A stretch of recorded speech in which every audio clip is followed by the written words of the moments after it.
নমস্কার বন্ধুরা, আনন্দ কথায় সবাইকে স্বাগত। আপনাদেরকে আজকে আরেকটা নতুন পিঠে দেখাবো বলে চলে এসেছি। কড়াই বসিয়ে দিয়েছি। কড়াইতে আগে আমি পুর বানিয়ে নেব। নারকেলটা কোড়ানো আছে, নারকেলটা আগে দিয়ে দিচ্ছি। এখানে আধখানা নারকেল নিয়েছি। নারকেলটা দিয়ে এর সঙ্গে আগে আমি দিয়ে দেব খোয়া ক্ষীর। কিছুটা খোয়া ক্ষীর আমি এর সাথে মিশিয়ে পুরটা বানাবো। আপনারা দেখতে পেয়েছেন বোধহয় এখানে কিছুটা ছোলার ডাল সেদ্ধ করে রাখা আছে। আন্দাজ করতে পেরেছেন হয়তো অনেকেই যে আজকে বানাবো আমি ছোলার ডালের পিঠে। সামান্য কাঁচা দুধ আমি মিলিয়ে দিচ্ছি নারকেলের সাথে, যাতে সব কিছু ভালো করে মিশে যেতে পারে। মিশে গেলে তারপরে আমি এর সাথে চিনি দেব। যতক্ষণে পুর তৈরি হচ্ছে ততক্ষণে আমি জল গরম বসিয়ে দিয়েছি এখানে শিরা তৈরি করে নেওয়ার জন্য। জলটা ফুটে গেছে, এখানে গরম হয়ে গেছে। ততক্ষণে আমি এখানে চিনি দিয়ে দেব।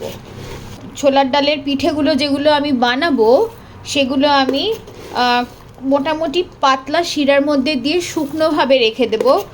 দেখতে পাচ্ছেন বন্ধুরা, অনেকটা হয়ে এসেছে পুরটা, কিন্তু এটা আরও হওয়া দরকার আছে। একদম শুকিয়ে যাবে এটা, সুতরাং এটাকে আরেকটু আমাকে করতে হবে। পুরটা তৈরি হয়ে গেছে বন্ধুরা।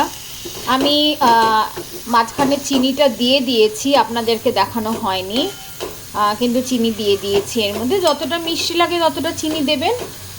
তবে এটা যেহেতু খোয়া ক্ষীরটা দিয়েছি সেজন্য চিনিটা দিলেই বেটার লাগে খেতে। আর এর মধ্যে আমি কোনো ছোট এলাচ বা কোনো ড্রাই ফ্রুটস কিছু দিচ্ছি না, যাতে দুধের ওই স্বাদটা নারকেলের সঙ্গে মিশে একদম ওই অথেন্টিক টেস্টটা যাতে পাওয়া যায়। বন্ধুরা, এবার যে ছোলার ডালটা সেদ্ধ করা আছে সেটাকে দিয়ে এবার মিক্সিতে ভালো করে পেস্ট করে নিতে হবে। ছোলার ডালটা সেদ্ধ আছে, দেখতে পাচ্ছেন দানা দানাই আছে, একদম যাতে মেল্ট হয়ে না যায় আর যেন কোনো রকমভাবে জল না থাকে, এইভাবে সেদ্ধ করতে হবে। সেইভাবেই সেদ্ধ করে রাখা আছে। এটাকে ভালো করে মিক্সিতে ঘুরিয়ে নিচ্ছি। দেখতে পাচ্ছেন বন্ধুরা, সমস্ত ডালকে মিক্সিতে ভালো করে পেস্ট করে নিয়েছি। একদম জল ছাড়া পেস্ট করতে হবে। এর সাথে মেশাচ্ছি আমি সামান্য করে চালের গুঁড়ো।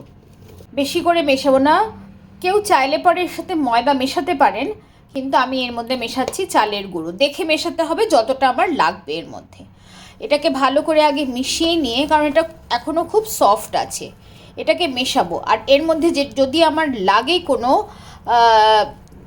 জল মেশানোর মতো মনে হয়, তাহলে এতে জল না মিশিয়ে এর মধ্যে আমি মেশাবো সামান্য গরম ঈষৎ উষ্ণ দুধ মেশাবো এতে, যাতে করে টেস্টটা একদম ঠিকঠাক থাকে। ডাল ভালো করে মাখার পরে আমি ছোট ছোট করে এরকম গোল্লা বানিয়ে রেখেছি। এরপরে পিঠেগুলো এগুলো একটা একটা শেপ দেওয়ার চেষ্টা করব। দেখাচ্ছি বন্ধুরা এরপরে পুর ভরে কীরকম দেখায় পিঠেগুলোকে। আমার কাছে এরকম শেপ আছে। এই শেপে আমি প্রথমে একটু তেল লাগিয়ে নিয়েছি, চাইলে আপনারা ঘি লাগিয়ে নিতে পারেন। লাগিয়ে নিয়ে এখানে যতটা পরিমাণ লাগবে সেই হিসেবে আমি ডালটা এখানে লাগিয়ে দেব।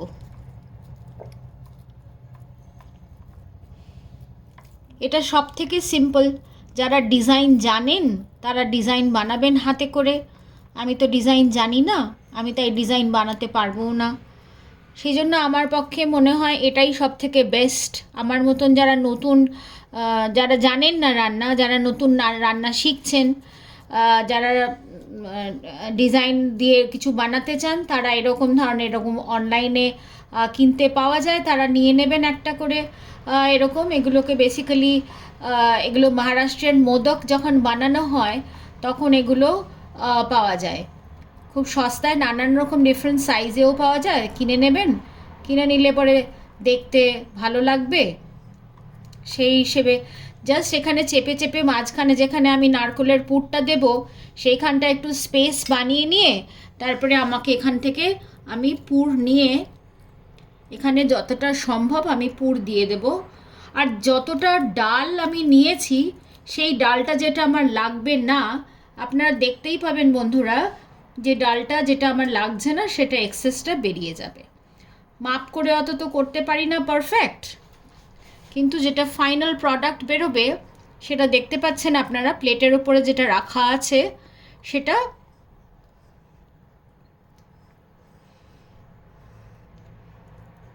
এই ডালটা নেক্সট যেটা বেরোচ্ছে এক্সেসটা, সেটা নেক্সট যখন আমি বানাবো আরেকটা পিঠে, তখন সেটাতে আমার কাজে লেগে যাবে, অসুবিধা নেই কোনো। এইভাবে একটা শেপ তৈরি হয়ে যাবে। এইভাবে বাকিগুলো আমি বানিয়ে রেখেছি ওখানে, আপনাদেরকে দেখিয়ে দিলাম। এইভাবে জাস্ট সিম্পল প্রসেসে আপনার এইভাবে এক একটা পিঠে আপনারা তৈরি করে নিতে পারেন। অনলাইনে অর্ডার করে দিলে এই শেপগুলো আপনি ইজিলি তৈরি করে নিতে পারবেন। এইভাবে বানিয়ে নেবেন পিঠেগুলো। পিঠেগুলো গড়া হয়ে গেছে বন্ধুরা, দেখতে পাচ্ছেন। এগুলো এবার আমি ভেজে নেব। ভেজে নিয়ে তারপরে আমাকে এগুলো চিনির শিরায় ফেলতে হবে। যেহেতু পিঠেগুলো খুব নরম, তাই জন্য সামান্য ময়দা নিয়ে নিয়েছি। ময়দাটা একটুখানি জল দিয়ে গুলে নেব, আর পিঠেগুলো এর মধ্যে গুলে নিয়ে, খুব ভালো করে গুলে নিয়ে এর মধ্যে পিঠেগুলোকে জাস্ট ডিপ করে নিয়ে তারপরে আমি এগুলো ভাজবো। নালে কি যে ভীষণ নরম বলে এগুলো ভেঙে যাওয়ার চান্স থাকতে পারে, সেটাকে ডেফিনেটলি অ্যাভয়েড করতে হবে।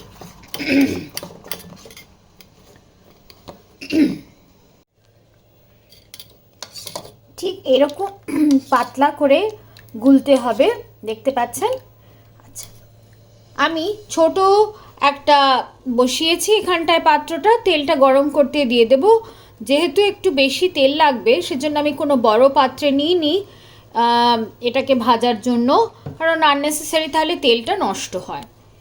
এবার আমি একটা করে এর মধ্যে পিঠেগুলোকে এর মধ্যে চুবিয়ে, তেলটা একটু সামান্য গরম হলে পরেই এর মধ্যে দিয়ে দেব। একটা হাতে ভিডিও করছি আর একটা হাতে আমি যেহেতু পিঠেগুলোকে দেব, সেজন্য একটু অসুবিধে তো হচ্ছেই, কিন্তু ঠিক আছে, ভালোও তো লাগছে, আপনাদের সাথে শেয়ার করতে আমার বেশ লাগে, সুতরাং কোনো অসুবিধে নেই। তেল হালকা গরম হয়ে গেলে বন্ধুরা ছেড়ে দেবেন, দেখতে পাচ্ছেন এভাবে একটা করে ছেড়ে দেব। জায়গা হলে পরে পাশে আরেকটাও দিয়ে দেওয়া যায়, কিন্তু ডিস্টার্ব করলে শেপগুলো যদি নষ্ট হয়ে যায় তখন ভালো লাগবে না। সেজন্য খুব কেয়ারফুলি আমাকে দেখতে হবে যে আমি আরেকটা দিতে পারবো কি না। তো এটা একটুখানি ভাজা যেহেতু হয়ে যাচ্ছে, আমি ট্রাই করছি আরেকটা পাশে দিয়ে দেওয়ার। আঁচ কিন্তু খুব কমে রাখা আছে, আঁচ একেবারেই বাড়ানো যাবে না।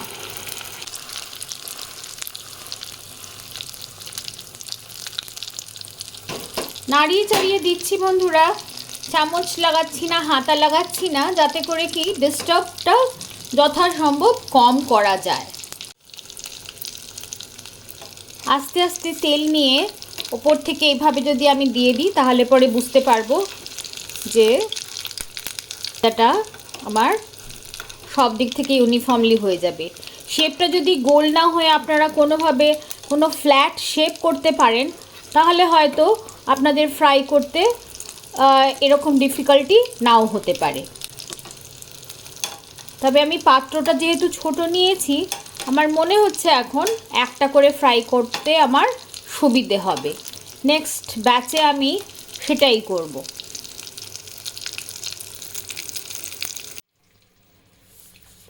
সমস্ত পিঠেগুলো ভাজা হয়ে গেছে বন্ধুরা, দেখতে পাচ্ছেন এখানে। আর আমার শিরাটাও তৈরি হয়ে গেছে, এখানটায় রাখা আছে। আমার শিরাটা এরকমই চাই, সেটা আমি কি করে আপনাদের বোঝাচ্ছি একবার। এখানটা আমি জল নিয়ে একবার চেক করে নিয়েছি, দেখছেন এখানে একটুখানি জল আমি রেখেছি, সেখানে আমি জলের মধ্যে এখানে দিলে পরে এখানটায় দেখতে পাচ্ছেন জলে আমি দিয়েছি, দিয়ে এখানে যেখানে দিচ্ছি সেখানেই শিরাটা দাঁড়িয়ে যাচ্ছে। আমার ঠিক এরকমই চাই, যাতে করে শিরাটার এই থিকনেসটা এরকমই থাকবে যে পিঠের গায়ে ওই কোটিংটা ওরকম লেগে যাবে, ওরকমই আমার চাই। আমি এরপর বড়াগুলো এর মধ্যে দিয়ে জাস্ট কোটিংটা করে নেব, করে নিয়ে আপনাদের দেখাচ্ছি। এর মধ্যে এগুলো দিয়ে জাস্ট উল্টে পাল্টে আমি এখান থেকে নামিয়ে নেব।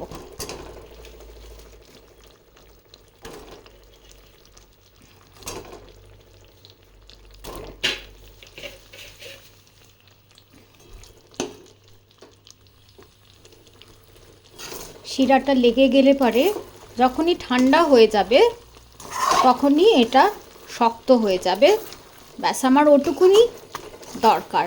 এটা অনেকক্ষণ রেখে তারপরে যে কেউ খেতে পারবে। একটা লেয়ার্ড কোটিং একটা মিষ্টি মতন এর মধ্যে থেকে যাবে, কারণ ডালে মনে থাকবে আপনাদের আমি নুনও মেশাইনি আর চিনিও এর মধ্যে মেশানো ছিল না। বাস এটা আমি অফ করে দিচ্ছি। শুকনো ছোলার ডালের পিঠে গরম গরম একদম রেডি অ্যান্ড সার্ভড। একটু ঠান্ডা হয়ে গেছে বন্ধুরা, দেখতেই পাচ্ছেন বাইরের শিরাটা যেটা ছিল সেটা জমাট বেঁধে গেছে, এখনও গরম আছে। আর এই শুকনো পিঠে খেতে খুবই ভালো লাগে, অনেক দিন রেখে খেতে পারবেন আর খেতে খুবই সুস্বাদু হয়। একবার যারা ট্রাই করেননি তারা একবার ট্রাই করে দেখতেই পারেন।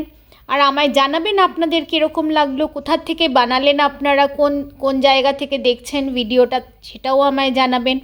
আমার সঙ্গে থাকার জন্য আপনাদের অনেক অনেক ধন্যবাদ বন্ধুরা। সব সময় পাশে থাকবেন। আর শীতের আপনারা আর কোন কোন পিঠে খেতে চান সেটাও আমায় বানাবেন, আমার জানা থাকলে নিশ্চয়ই আমি চেষ্টা করব। খুব ভালো থাকবেন সবাই। কেমন লাগলো এই পিঠেটা বানিয়ে, যারা বানিয়ে খাবেন তারা আমায় জানাবেন কিন্তু ভুলবেন না যেন। নমস্কার।